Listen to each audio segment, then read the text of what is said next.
जीवनगंज में शर्मा जी और वर्मा जी का परिवार रहा करता था। शर्मा और वर्मा परिवार के बीच में बहुत ही अच्छी बनती थी।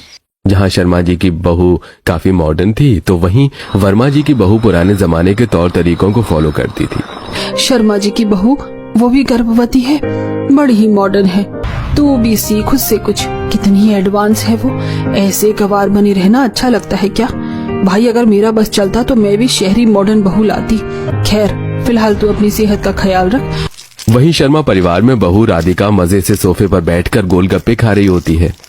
अरे बहू, तू गर्भवती है, इतना तीखा मत खा, बच्चे को नुकसान करेगा। पता नहीं आपको मुझसे क्या दिक्कत है, अब मेरी खाने पीने पर भी रोक टोक। राधिका अपने कमरे में मजे से बैठकर गोलगप्पे खाती है और फिर प्लेट वहीं छोड़कर पेट के बल लेटकर मोबाइल चलाने लगती है। अरे भाभी, आप प्रेग्नेंट हो और पेट के बल लेटी हो, थोड़ा तो शर्म करो, बच्चे को दिक्कत आ सकती है। और दीदी अभी मैं बस 1 महीने की प्रेग्नेंट हूँ, इतने से बच्चे को कोई नुकसान नहीं पहुँचेगा। बच्चा 1 महीने का हो या 9 महीने का, तकलीफ उतनी ही होती है। मेरा बच्चा है, चाहे जैसे पालो। और फिर राधिका चिप्स खाते हुए मोबाइल में सीरीज देखने लगती है। ये आज के जमाने में ज्वार बाजरे की रोटी कौन खाता है बहू? माँ जी, इसी में तो पौष्टिक आहार होता है। मैं तो खुद से ही आटा पीसूंगी और उसी आटे की रोटी बनाऊंगी। ये आजकल के जमाने में मेरे घर में बाबा आदम के जमाने की बहू कहाँ से आ गई, एकदम मेरी सासू माँ जैसी। पड़ोस के घर में राधिका जो कि मोबाइल पर मूवी देख रही थी, घर की चक्की में आटा पीसने से पत्थर की रगड़ की आवाज उसके घर तक आ रही थी। ये 21वीं सदी में कौन 19वीं सदी की चक्की में आटा पीस रहा है? फिर राधिका मीना के घर जाती है, जहाँ मीना चक्की चला रही होती है। अरे ओ पुराने जमाने की बहू रानी, तुम्हारी इस चक्की से कितना शोर हो रहा है मेरे घर में। मैं अपने 9 महीने का आटा तैयार कर रही हूँ, ताकि मैं अपनी प्रेगनेंसी के टाइम पर अपने बच्चे को अच्छा पौष्टिक खाना दे सकूँ। पता नहीं वर्मा आंटी बाबा आजम के जमाने की बहू कहाँ से लाई हैं। देख, तेरी वजह से पड़ोसी की बहू भी अब मजाक उड़ा रही है। वहीं मीना अपने बच्चे को अच्छा पौष्टिक आहार देने के लिए मिट्टी का चूल्हा लेकर आती है और छत पर चूल्हे में खाना बनाने लगती है। वहीं मोहल्ले की सारी औरतें अपने छत से ये सब देख रही होती हैं। तो पक्का इसकी सास इसे परेशान करती होगी, खाना बनाने के लिए सिलेंडर नहीं देती होगी। नहीं नहीं, ऐसा बिल्कुल नहीं है, मेरी माँ जी बहुत ख्याल रखती है मेरा। तो ये चूल्हे में क्यों खाना बना रही है? तो आप इसीलिए पूछ रही हैं, चूल्हे में बना खाना शुद्ध और देसी होता है। एलपीजी गैस हानिकारक होती है, उसके सामने रहना और उसका बना हुआ खाना खाना दोनों मेरे बच्चे को नुकसान पहुंचा सकते हैं। फिर मीना चूल्हे पर खाना बनाती है और मिट्टी की हांडी में मक्खन तैयार करके मजे से खाती है।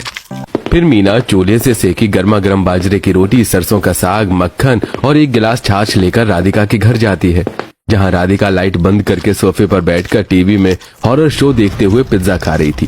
तुमने तो मुझे डरा ही दिया, ऐसे कोई आता है क्या? माफ करना, मेरा इंटेंशन नहीं था। मैं तुम्हारे लिए ये बाजरे की रोटी, सरसों का साग मिट्टी के बर्तन में बनाई मलाई और छाछ लाई हूँ। छी, ये खाना खाऊंगी मैं? बिल्कुल नहीं, ले जाओ इसे यहाँ से। प्रेगनेंसी में ऐसी चीजें बच्चे को बहुत नुकसान करती हैं। और ये क्या, तुम हॉरर शो देख रही हो?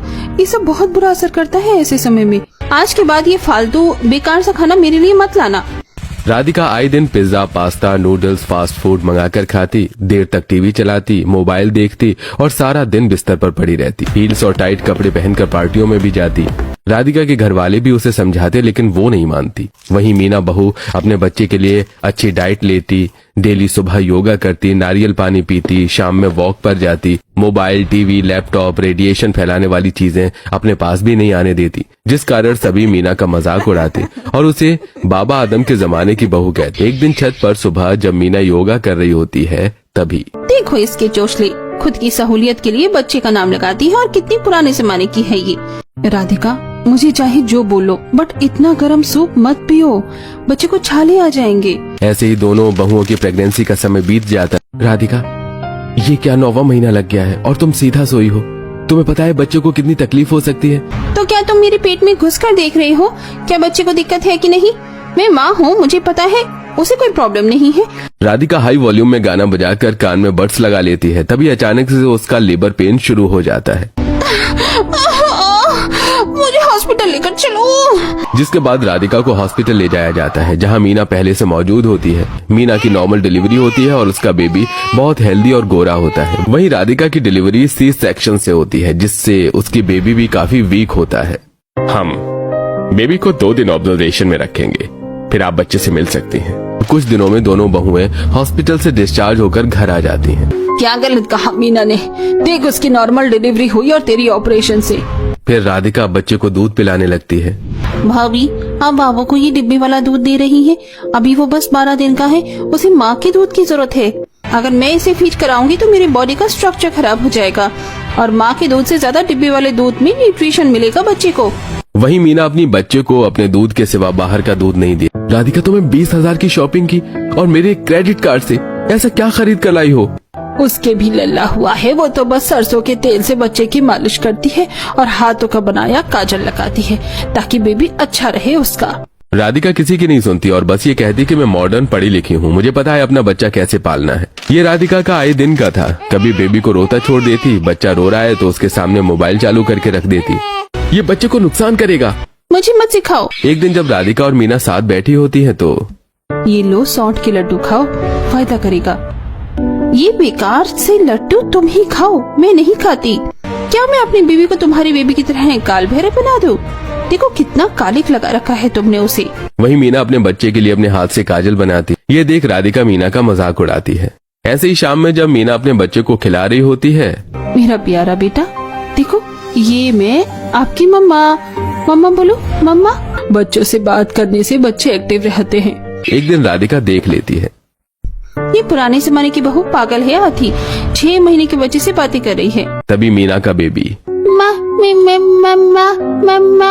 राधिका ये देखकर शॉक्ड हो जाती है। 6 महीने का बेबी मम मम बोल रहा है। राधिका अपने बच्चे की बिल्कुल सेवा नहीं करती, उसे बस डिब्बे का दूध और सेरेलैक देती। वहीं मीना दोनों टाइम की मालिश से लेकर उसके खान पान में खूब न्यूट्रिशन ऐड करती, जबकि धीरे धीरे मीना का बेबी चलने लगा था। वहीं राधिका का बेबी बीमार हो जाता है। बस मीना ने पक्का मेरे बेबी पर काला जादू किया है। क्यों दूसरों को दोष देती रहती हो? अपने बच्चे की सेवा नहीं करोगी तो बीमार तो होना ही है ना। आप लोग मेरी परवरिश में कमी बता रहे हो। वो देहाती सरसों का बदबूदार तेल लगाती है। तभी कमलेश राधिका को जोर का थप्पड़ मारता है। मीना भाभी अपने बच्चे की अच्छी से सेवा करती है, इसलिए वो जल्दी खाना खाने लगा। मुझे माफ कर दो सभी। मीना भाभी मुझे माफ कर दो। पुराने जमाने के तरीके से ही बच्चा स्वस्थ और मजबूत हो सकता है। जब राधिका अपनी बच्चे के लिए अपने हाथों से काजल बनाती है, पत्थर पर बादाम घिसकर दोनों टाइम उसे खिलाती और अपना दूध पिलाती और मॉडर्न बहू की बच्ची धीरे धीरे स्वस्थ होने लगती है।